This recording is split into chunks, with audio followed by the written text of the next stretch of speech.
किसी ने क्या खूब कहा है कि पीठ हमेशा मजबूत रखना चाहिए, क्योंकि शाबाशी हो या फिर धोखा हमेशा पीछे से ही मिलता है।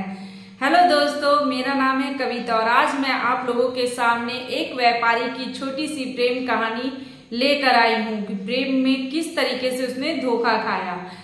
तो ये कहानी एक गांव की है जहां पर एक व्यापारी रहता था जिसने प्रेम विवाह किया था और वो एक दूसरे को दोनों बहुत ही प्रेम करते थे। पूरे गांव में उन दोनों की चर्चा थी कि ये दोनों आपस में एक दूसरे को कितना प्रेम करते, कितना स्नेह करते, कितने अच्छे से इनकी गृहस्थी चलती है। दोनों एक दूसरे के साथ खुश थे, बहुत ही अच्छे से रहते थे, अपना डेली का जो काम था बहुत ही आराम से किया करते थे। तो एक दिन उसी गांव के जो राजा थे वो अपने छत पे टहल रहे थे महारानी के साथ। तो राजा रानी दोनों उस छत पे टहल रहे थे, चांद को निहार रहे थे, तारों को देख रहे थे। उसी तरह देखते हुए उन लोगों ने अपने नगर की ओर देखने लगे। नगर की ओर देखा, चारों तरफ अंधेरा था, बस एक छत पे मशाल जल रही थी और वो छत था उस व्यापारी का, जिसके छत पे रोज रात में वो मशाल जला करती थी। शाम से ही वो लोग उस मशाल को नहीं बुझाया करते थे।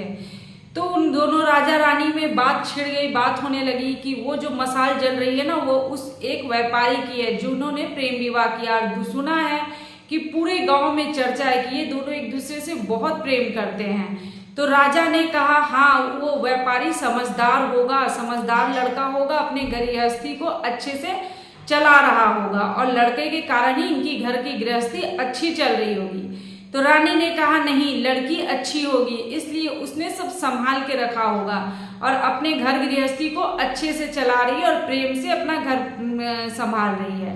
तो दोनों में बहस हो जाता है। राजा बोलते नहीं, लड़का अच्छा है, और रानी बोलती है कि लड़की अच्छी है। तो इस तरह से दोनों राजा बोलते हैं कि चलो इन दोनों की परीक्षा ली जाए और देखते हैं इन लोगों की परीक्षा में कि दोनों में से कौन अच्छा है, कौन एक दूसरे को सच्चा प्यार करता है। तो रानी ने कहा कि ठीक है। तो रानी ने एक दासी को उस व्यापारी के पास भेजा। तो दासी गई उस व्यापारी के पास और जाकर बोली कि मुझे रानी साहब ने आपके पास भेजा है। तो वो बोला कि बोलिए क्या बात है। तो दासी बोलती, मैं कैसे बोलूं, मुझे बोलने में भी संकोच हो रहा है। तो वो व्यापारी बोलता, आप बोलिए ना, क्या बात है। तब दासी ने कहा कि रानी ने कहा है कि अगर आप अपनी पत्नी को मार देते हैं तो रानी आपसे शादी कर लेगी। तो जो व्यापारी था वो बोला कि मेरी जो पत्नी है वो 10 रानियों के बराबर है और मैं अपनी पत्नी को कभी नहीं मारूंगा। मुझे आपकी रानी से शादी नहीं करना है। मेरी पत्नी मेरे लिए सब कुछ है, मैं उसे बहुत प्यार करता हूँ और हमेशा उसकी रक्षा करूंगा। इस तरह से उस व्यापारी ने बोला। तो दासी आई और रानी को सारी बात बता दी कि इस तरीके से उसने मना कर दिया। तो अब उसकी परीक्षा हो चुकी थी और व्यापारी परीक्षा में सफल हो चुका था। तो अब बारी थी उस लड़की की परीक्षा की। तो राजा अपने एक सिपाही को उस लड़की के पास भेजते हैं। तो सिपाही लड़की के पास जाता है और जाकर बोलता है कि राजा ने कहा है कि अगर आप अपने पति को मार डालते हैं तो राजा आपसे शादी कर लेंगे और आपको इस गांव की महारानी घोषित कर देंगे, क्योंकि राजा आपकी सुंदरता पे मर मिटे हैं। तो लड़की ने कहा कि ठीक है, जो मेरे छत पर एक मशाल जलता है रात में, अगर जब वो मशाल मैं बुझा दूंगी तो आप समझ जाना कि मैंने अपने पति को मार डाला है। और राजा का आपका ये प्रस्ताव जो है वो मुझे पसंद है, मैं इस प्रस्ताव को पूरा करूंगी और अपने पति को मार डालूंगी। तो जब भी ये छत का जो मशाल है वो अगर बंद हो जाता है तो आप समझ जाना कि मैंने अपने पति को मार दिया। तो उसकी ये बात सुनकर पर जो उनका नौकर रहता है, राजा का सिपाही रहता है, वो आता है महल में और आके राजा को ये बात बताता है। तो राजा बोलते, अरे बा, ये लड़की क्या, ये तो धोखेबाज निकली। अब 2 बजे रात में उसने बोला है कि मशाल बंद होगा तो उसने अपने पति को मारना है। तो आप लोगों को पहले से तैयार रखना है। वो अपने पूरे महल में अपने सारे सिपाहियों को चौकन्ना कर देते हैं कि सब रात में तैयार रहना, जैसे वो मशाल बुझेगा हम लोगों को उसके घर में घुसना है और उस व्यापारी को बचाना है, उसे मरने नहीं देना है, उसे हम लोगों को बचा लेना है। तो राजा अपनी पूरी तैयारी में थे कि हमें उस व्यापारी को बचाना है। लेकिन जैसे रोज काम होता था वैसे उस व्यापारी ने अपना दुकान का काम किया, घर आया, खाना खाया, जैसे रोज होता था वैसे हुआ। जैसे 2 बजता है, 2 से 3 के बीच उसके छत की मसाल को उस लड़की ने बुझा दिया। जैसे वो मसाल बुझता है, राजा और उनके सारे सिपाही उसके घर में घुसते हैं जल्दी जल्दी। तो वो लोग जाकर वहां क्या देखते हैं राजा कि उस लड़की ने पहले ही वहां पे फंदा तैयार रखा था। जब वो व्यापारी आता है, खाना खाता है, उसके बाद उसने उसकी हत्या कर दी है। राजा ये देखकर बहुत ज्यादा दुखी होता है, उदास होता है, वहीं खड़ा होकर वो सोच में पड़ जाता है और बहुत ज्यादा दुखी होता है कि इसने इतना बड़ा धोखा दिया अपने पति को कि उसे मौत के घाट उतार दिया।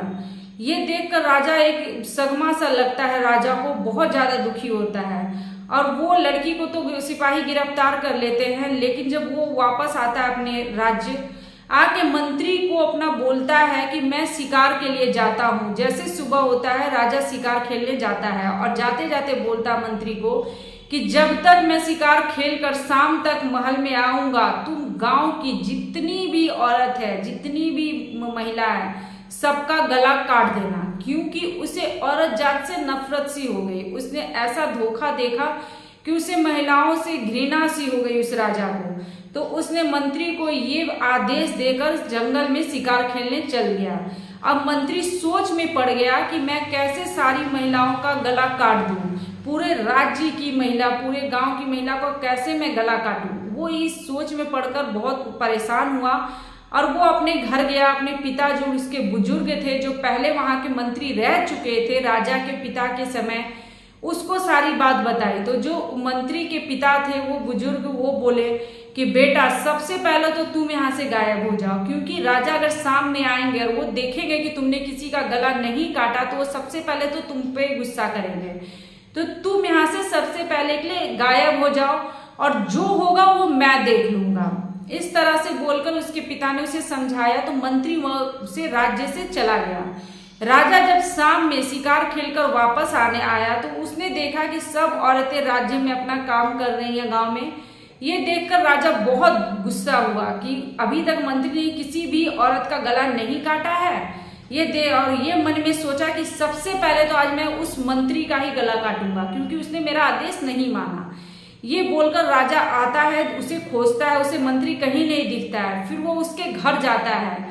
घर जाता है तो उसके पिता वहां रहते हैं। बोलते हैं कि राजा आप मेरी थोड़ी देर के लिए बात सुन लीजिए। मैं आपके पिता के समय भी यहाँ का मंत्री रह चुका हूँ, उनका अच्छा सलाहकार रह चुका हूँ। तो आप मेरी थोड़ी बात सुन ले, उसके बाद आप मेरे बेटे को भी खोज लीजिएगा और औरतों का गला भी काटिएगा, लेकिन पहले आप मेरी बात सुनिए। तो राजा बोलते कि ठीक है, बोलो क्या बोलना है। तो उसने बोला, जो उसके पिता थे मंत्री के, उन्होंने बोला जब आपके पिता जीवित थे तो मैं एक बार उनके साथ शिकार खेलने के लिए गया था जंगल में। वहां पर किसी ने, एक घोड़सवार आया और आके मुझे रस्सी से बांधकर घसीटता हुआ वहां से लेके चला गया। मैं बहुत डर गया। मुझे लगा कि अब तो मेरी मृत्यु निश्चित है, क्योंकि मुझे इस तरह से घोड़सवार बांध के ले गया घसीटता हुआ। और वहां जिस जगह पे मुझे ले गया वहां पे 2 कब्र पहले से खुदा हुआ था। एक खुदा हुआ था और उसको और ज्यादा खोद के उसने 2 कब्र वहां खोद रखा था और वहां मुझे ले जाकर उसने बांध दिया। मैं जब देखा तो मैं समझ गया कि इसमें 2 कब्र खुदा हुआ है, तो एक तो मेरा ही होगा, इसमें आज मैं ही मरने वाला हूँ। उसके बाद थोड़ी देर के बाद वहां ऐसे पर एक सर कटा हुआ लाश लाकर वो घोड़सवार पटकता है, मतलब एक कब्र में डाल देता है। तो मुझे लगा कि ये सर कटा लाश से, और लग रहा था कि थोड़ी देर पहले ही उसकी मृत्यु हुई होगी। तो मुझे लगा कि जब ये सर कटा लाश एक कब्र में है तो दूसरे कब्र में शायद मेरा सर काटकर इसमें डाला जाएगा।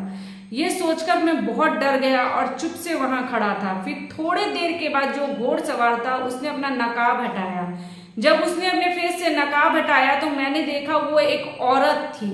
वो कोई आदमी नहीं था, वो एक औरत थी जिसने मुझे घसीट कर वहां लाई थी।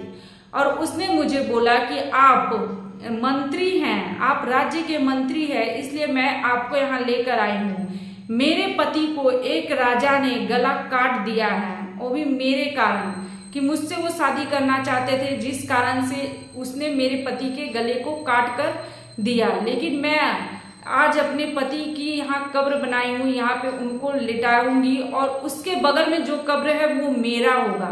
मैं चाहती हूँ कि जिंदगी तो अपने पति के साथ नहीं जी सकी, लेकिन मरने के बाद हर जीवन में मैं उनके साथ जीना चाहती हूँ, मरने के बाद भी उनके साथ रहना चाहती हूँ। तो जो बगल वाला कब्र है उसमें आप मुझे दफना दें। इस तरह से उनसे निवेदन की और उसी टाइम उसने अपने गले को काट लिया और मर गई। फिर उन्होंने दोनों को उसी कब्र में दफन किया। तो यही कहानी वो राजा को बताने लगे कि देखिए ये छोटी सी कहानी है, लेकिन वो औरत थी जिसने अपने पति के कारण अपने आप को भी मार लिया, खत्म कर लिया। वो चाहती तो महारानी बन सकती थी उस राजा से शादी करके जिसने उसके पति को मारा था, लेकिन उसने ऐसा नहीं किया, उसने अपने पति को धोखा नहीं दिया। तो आप एक औरत के कारण पूरे गांव की औरतों पे कैसे संदेह कर सकते हैं? एक खराब होगी, जरूरी नहीं है कि जिसने एक धोखा दिया तो सारे वैसे ही होंगे। तो राजा की समझ में ये बात आ गई कि जो मंत्री के पिता बता रहे हैं वो सही बोल रहे हैं, क्योंकि एक औरत ने धोखा दिया था, उस औरत के कारण आप सबको सजा क्यों दे रहे हो? तो इसीलिए कि बहुत सारे लोगों में एक आदमी अगर खराब है तो जरूरी नहीं कि सारा ही खराब हो। अगर एक औरत खराब है तो जरूरी नहीं कि आपको सारी औरत ही धोखा दे। तो इसी तरह ये कोई भी हो सकता है। अगर एक लड़का धोखा देता है तो जरूरी नहीं कि पूरे लड़के खराब होते हैं, अगर एक लड़की खराब है तो जरूरी नहीं कि पूरे लड़के खराब हैं। और इस तरीके से आगे बढ़ना चाहिए और एक के धोखे को लेकर अपने मन में बैठाकर उस गलत कदम नहीं उठाना चाहिए। तो राजा को ये बात समझ आ गई। वो गांव आए और जो लड़की धोखा दी थी बस उसी को सजा मिला, बाकी किसी को नहीं मिला। तो रियल लाइफ में भी यही है कि बहुत बार ऐसा होता है कि आप किसी घटना से इतना ज़्यादा ये हो जाते हैं कि आपको उस चीज़ से चिढ़ सा हो जाता है, आपको उस चीज़ से घृणा सी हो जाती है। तो ऐसा नहीं कि अगर आपको एक लड़का धोखा देता तो दुनिया का सारा लड़का खराब है, अगर एक लड़की धोखा देती है तो दुनिया की सारी लड़की खराब है। ऐसा कुछ नहीं होता है, इसलिए हर किसी से घृणा ना करें। तो दोस्तों, अगर इस तरीके से किसी को भी कभी भी धोखा मिला हो तो ये आगे बढ़े, ये ना सोचे कि एक से मिला तो आगे आपको और से मिलेगा, ये जरूरी नहीं है। तो मन में विश्वास रखें और आगे। तो अगर आप लोगों को मेरी आज की ये छोटी सी कहानी अच्छी लगी हो तो इसे लाइक करें, सब्सक्राइब करें और शेयर करें। और अगर आप मेरे चैनल पे न्यू हैं तो इसे लाइक, सब्सक्राइब और शेयर जरूर करें। जो बेल बटन आता है उसे प्रेस कर दे ताकि मैं जो नेक्स्ट वीडियो डालूँ आप लोगों को मिल सके। नमस्कार, मिलते हैं नेक्स्ट वीडियो में।